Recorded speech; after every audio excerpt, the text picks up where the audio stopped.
E aí, pessoal do sétimo ano, professor Fernando, para mais uma aula sobre história medieval. E na aula de hoje, nós continuamos aquele tema lá, crise no sistema feudal, mas agora é a parte 2. Porém, antes de eu começar a explicar, lembra que eu passei umas atividades para vocês? Isso. Então, eu vou fazer a correção aqui juntos e aí a gente fica zeradinho do conteúdo, ok? Na página 176, na aula anterior, eu tinha pedido para você fazer a atividade 1 e a atividade 2.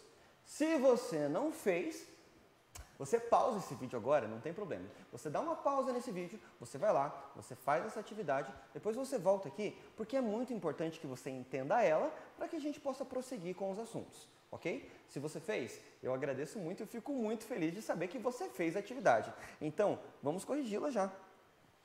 A atividade 1 tinha o seguinte enunciado. Por meio de um desenho, represente uma cidade medieval. Em seguida, explique por que a peste negra se espalhou tão rápido pelas cidades. Logicamente, eu não tenho como ver o seu desenho aí agora, mas não tem problema não, porque na parte 2 perguntava assim, explique por que a peste negra se espalhou tão rápido pelas cidades. Eu espero que no seu desenho você tenha feito as casas muito próximas uma das outras, tá? Por quê? Esse foi um dos motivos que fez a peste negra se espalhar tão rapidamente. Mas, para ficar bem certinho essa resposta aí, você pode colocar assim. As cidades medievais eram muito populosas, não tinham infraestrutura nem higiene. Por isso, a peste negra se alastrou muito rapidamente nos meios urbanos. Ok? Tranquilo? Está explicado aí? Então, vamos para a atividade 2. Atividade 2, o livro te pergunta assim. Por que será que, na Idade Média, a peste negra foi considerada um castigo divino? Lembra aquela questão da igreja? Lembra a questão da mentalidade da época que eu falei lá no vídeo 1? Se você não lembra, dá tempo de você voltar lá, dar uma olhada, ou dá tempo de você voltar no material e dar uma revisada, ok? Mas, se você também já fez, e eu fico muito feliz por isso, vem comigo que eu vou corrigir a atividade 2. Na atividade 2, você poderia responder da seguinte maneira. Havia falta de conhecimento e, por causa disso, muito preconceito. Lembra que eu falei que ainda não havia muito conhecimento sobre as doenças infecto-contagiosas? Tá?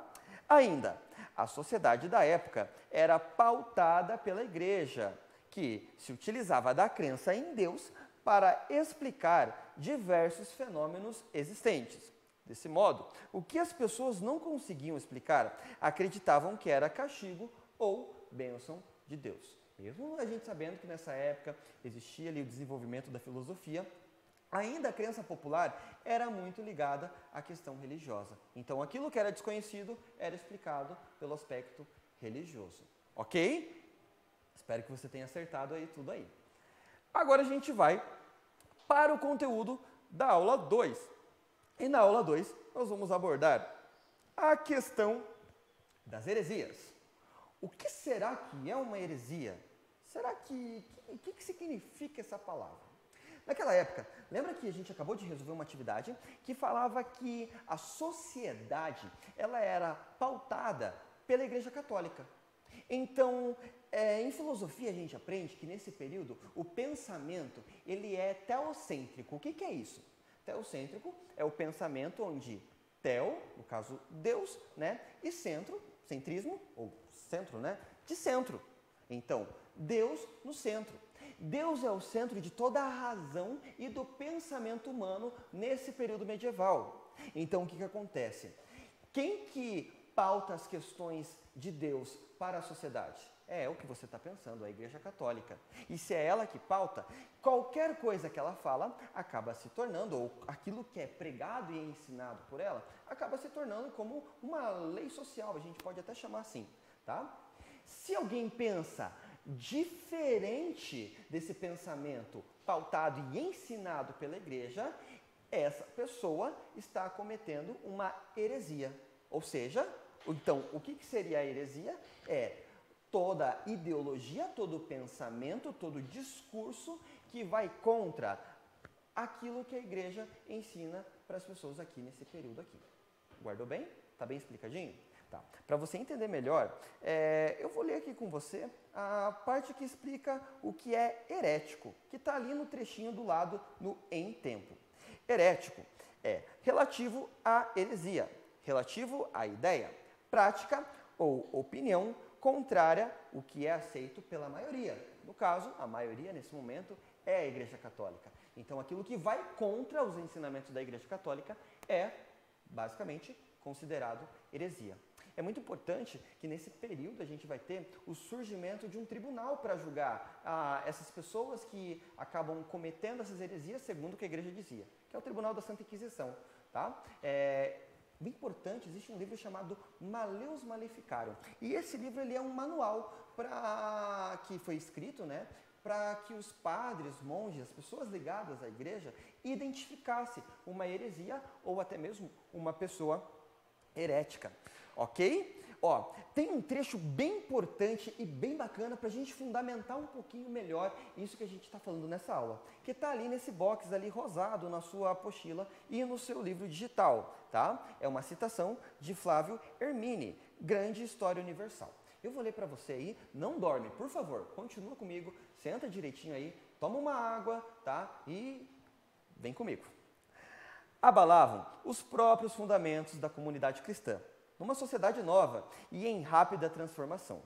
A reação da igreja, sobretudo sobre o papado de Inocêncio III, foi dirigida, por um lado, à repreensão e, por outro, à integração dos movimentos heréticos e suas energias renovadoras, tratando de enquadrá-las na ortodoxia.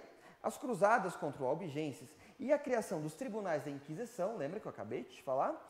Por um lado, e a aprovação das novas ordens mendicantes, por outro, foram a resposta do papado ao ataque herético dentro e fora da Itália. A gente precisa lembrar que a Itália é o grande centro ali da Igreja Católica, ok?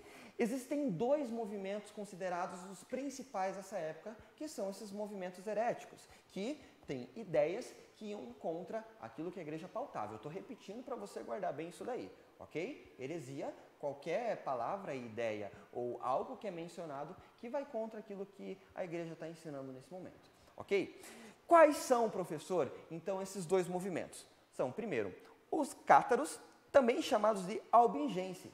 O que eles acreditavam? Olha ali que está explicando bem certinho. Acreditavam que o mundo material era maligno e teria sido criado por Satã. Portanto, eles se abstinham de prazeres físicos e materiais, pois acreditavam que só assim conseguiriam entrar em comunhão com Deus. Tá? Lembra mais ou menos aquela ideia lá, o mundo jaz é do maligno? Eles pegavam isso, mas relacionavam lá no momento da questão da criação. Tá? E por conta do mundo ser dominado e ser criado por Satã, eles achavam que tudo aquilo que é terreno, tá? Tudo aquilo que se vive aqui, poderia confundir e distanciar as pessoas das questões divinas.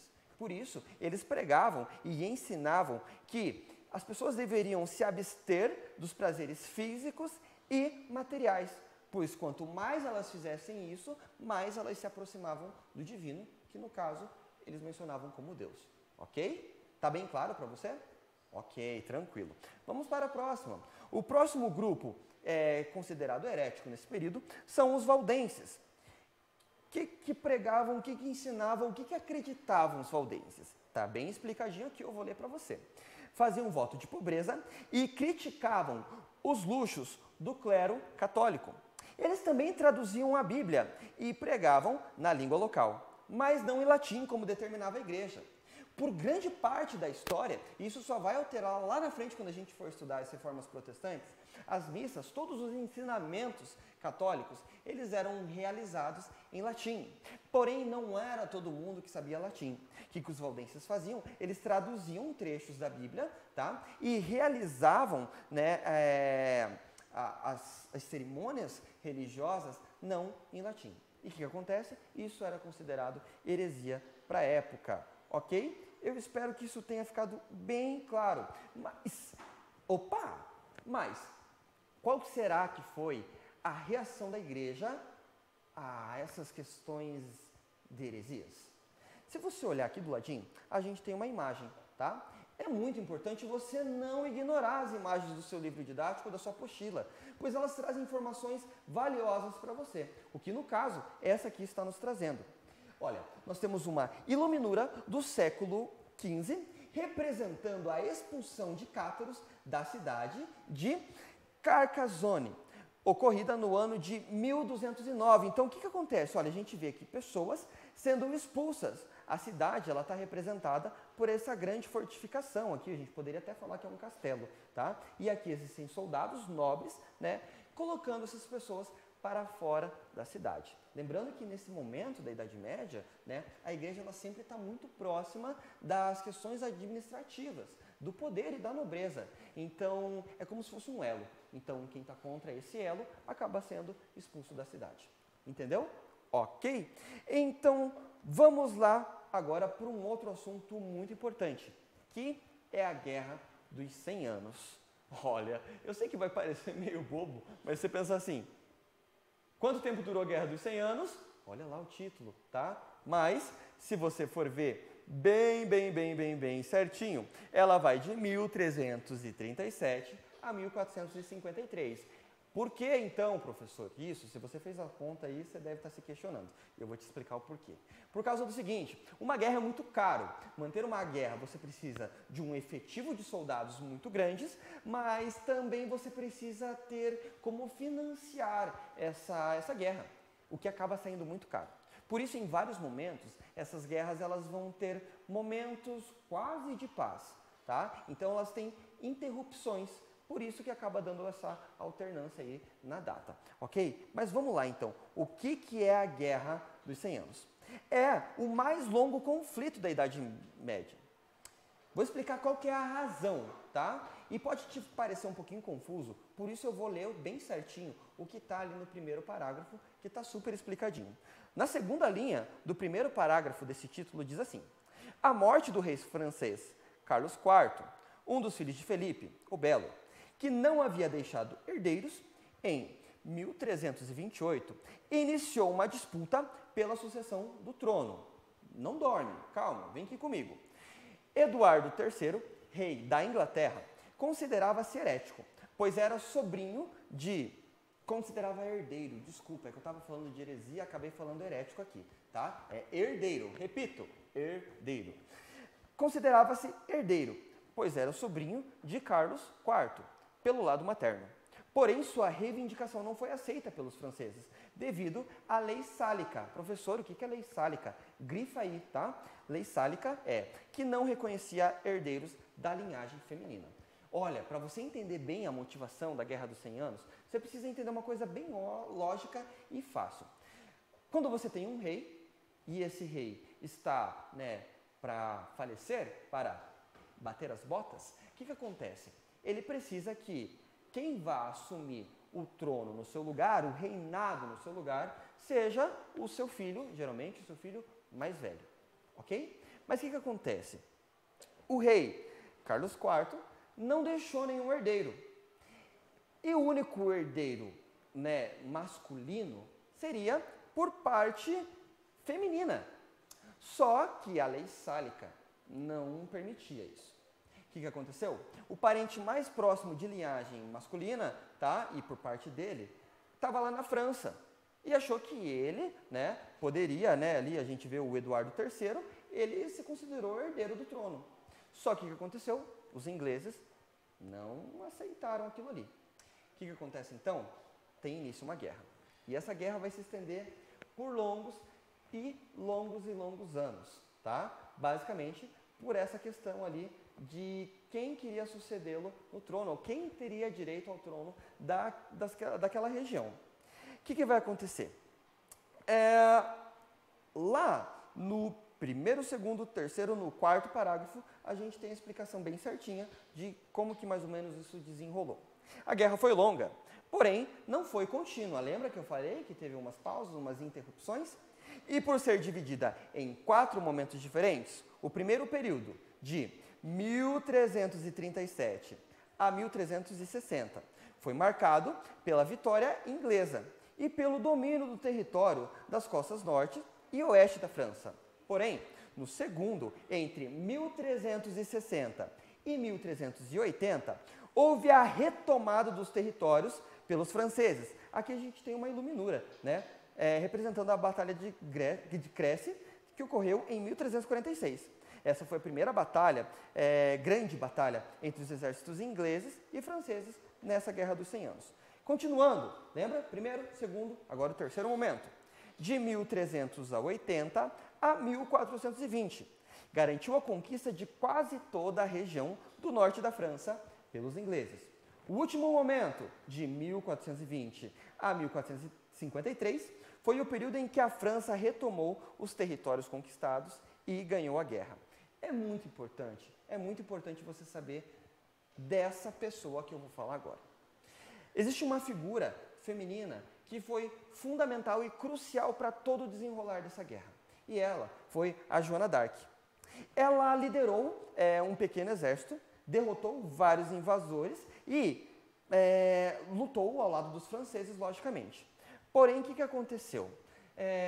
Com o desenrolar da guerra e ela liderando aquelas tropas, vai acontecer que ela acaba sendo capturada pelos ingleses e condenada à morte. Sim, ela foi uma heroína e foi condenada à morte. Atualmente, Joana d'Arc ela foi canonizada pela Igreja Católica, então ela até é chamada de Santa Joana d'Arc. Ok? Eu espero que você tenha aprendido sobre a Guerra dos 100 Anos. Agora eu vou entrar num outro assunto aqui bem importante também, que são as revoltas camponesas. Mas agora a gente não vai ler texto não. Olha, tem aqui um objeto digital. E nesse objeto digital eu vou conseguir te explicar bem certinho por que ocorreram várias revoltas camponesas. Lembra? Todos aqueles assuntos que nós tratamos lá desde a aula 1, eles são recorrentes até agora. Então, é uma sociedade que está em crise. Lembra que o campesinato também entrou em crise? A gente vai ver o que isso resultou para os camponeses agora. No nosso objeto digital, a gente tem ali uma primeira imagem de uma revolta camponesa. Tá? Eu vou ler para você ali a informação. Um dos acontecimentos importantes essa palavra ali, foi a invasão da cidade de Meaux. Embora surgido de maneira esporádica e desordenada, os camponeses insurgentes foram organizados e comandados por Guillaume Calle, que levou a revolta a alguns triunfos e conquistas, e deixaram marcado na nobreza o medo da rebelião popular. Olha que a gente está tendo uma mudança aqui na sociedade. Esses camponeses estão indo em busca dos seus direitos e melhores condições de vida. Na tela 2, ali, a gente tem uma outra explicaçãozinha também. Quando invadiam as cidades, os camponeses revoltosos procuravam alimentos e riquezas, pois a escassez causada pela doença, lembra, e a guerra motivaram sua insurreição. A horda, enraivecida pela miséria, vai percorrer a França por pelo menos um mês, até ter seu líder assassinado em uma falsa negociação e seus integrantes perseguidos pelo assassinato. No terceiro aqui, a gente também tem uma outra imagem de revoltas camponesas. É bem interessante aqui você notar, né, que as cidades aqui elas já estão bem mais estruturadas, porém elas continuam mantendo as características. Lembra da atividade lá? A atividade 1, que era lá da aula 1? Você teria que ter desenhado uma cidade medieval muito parecida com essa, tá? Olhem que as casas estão muito próximas uma das outras, ok? E na parte 4, nós temos aqui a estátua de Jean, famoso cronista e menestrel do final do século XV. Ele foi um dos responsáveis por documentar os acontecimentos da época em seus livros, que eram ricos em iluminuras e gravuras. Sabe essas gravuras que a gente está vendo? Ele fez várias delas. Suas fontes de informação vêm de viagens que fez pela França, Flandres e Espanha. Ok? Eu espero que você tenha entendido que a motivação desses camponeses para realizar essas revoltas foi lá desde o contexto da peste negra até a Guerra dos 100 Anos. Ok? Para finalizar agora, eu vou te passar uma atividade, tá? Você vai abrir a sua apostila lá na página 176, eu repito para você, 176, e você vai realizar desta vez a atividade número 3. Porém, tem uma outra atividade que eu preciso que você faça também. Agora você vai voltar para a para a página, só um instante, um momento, para a página 174, que lá também tem uma atividade para você fazer a respeito da Guerra dos 100 Anos, ok? Eu espero que você tenha gostado dessa aula e que você tenha entendido um pouquinho mais e expandido os seus conhecimentos sobre esse assunto. Eu sou o professor Fernando e agradeço a sua companhia aqui comigo nesse vídeo. Valeu!